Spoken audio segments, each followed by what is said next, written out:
这种。哎，给这女儿个女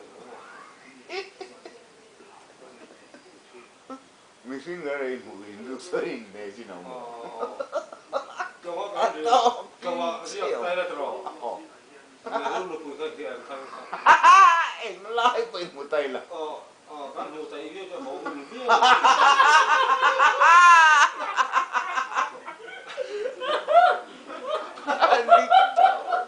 Anh định lệ chết. Chứ chi, y một tay cho anh thiệt với hiểm quê hay đúng không? Nó hôn nước Cả lẩu chú ngon, biết lẩu chú chú chứ tiền chú. Ai niệm mà. Tức là tấn bây giờ suy đúng rồi, làm xiêm mi. làm xiêm cả, riêng quý ta là. Ini nói chuyện enggak mengenai iri kecil. Atau kakak dia dulu. Kata dia ini tai view. Chứ ta biết chưa? Ít họ cũng view. Cả lớp view, chứ chú. Lâu đi đây rồi. Anh mặc đôn để mày. Anh định thấy đòn chứ.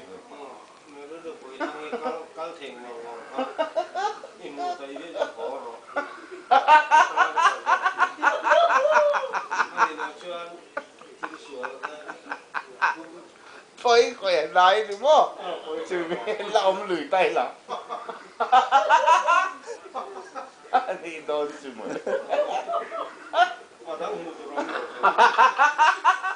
thôi khỏe lại đón đúng không? Chứ miệng là chưa na đi đâu.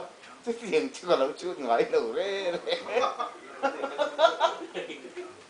Anh đi đón chứ mà nè. Anh đi chứ.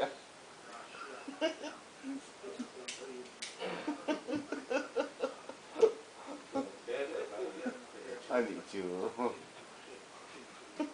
Cái lúc này cứ ngói đầu đấy.